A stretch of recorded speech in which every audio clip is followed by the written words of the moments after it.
ఇక్కడ ఎవరైనా ఆస్ట్రాలజీ మీద నమ్మకం లేని వాళ్ళు ఉన్నారా? నేనున్నానండి. నాకు నమ్మకం లేదండి బాబు ఇలాంటి వాటి మీద. మీరు కొంచెం దగ్గరికి రాగలరా? వచ్చానండి. ఏడు చెప్పండి ఇప్పుడు. మీ డేట్ ఆఫ్ బర్త్ చెప్పగలరా? డేడాబాత అంటే పుట్టినరోజు కదండి. అదండి ఆ రోజు చాకెట్లు మంచి పెడతాం అందరికీ, అదే కదండి. చెప్తాను రాసుకోండి. చెప్పండి. 29 సెప్టెంబర్ 2003 అండి. పుట్టినరోజు సరిపోద్దా ఇంకేదైనా చెప్పమంటారా? డేట్ ఆఫ్ బర్త్ సరిపోతుందండి.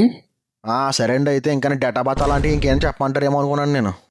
మీ డేట్ ఆఫ్ బర్త్ని గ్రహాలతో క్యాలిక్యులేట్ చేసి నక్షత్రాలతో మైనస్ చేసి చూస్తే మీది గోదావరి అని తెలిసింది. మీది గోదావరి కదా? అయ్యి బాబోయ్, అంత కరెక్ట్గా చెప్పేశారండి బాబు. మాది గోదావరి అని. అవునండి, మాది గోదావరే. నువ్వు మాటకు ముందండి మాటకు తర్వాత అండి అంటే ఆ మాత్రం తెలియదా నాకు నీది గోదావరి అని? మరి దీనికి ఆస్ట్రాలజీ కావాల్సి వచ్చింది ఏంటి చెప్పడానికి? ఇదే ఆస్ట్రాలజీకి ఉన్న power. Me date of birth బట్టి మీరు ఎక్కడి నుంచి వచ్చారనేది కూడా చెప్పగలము.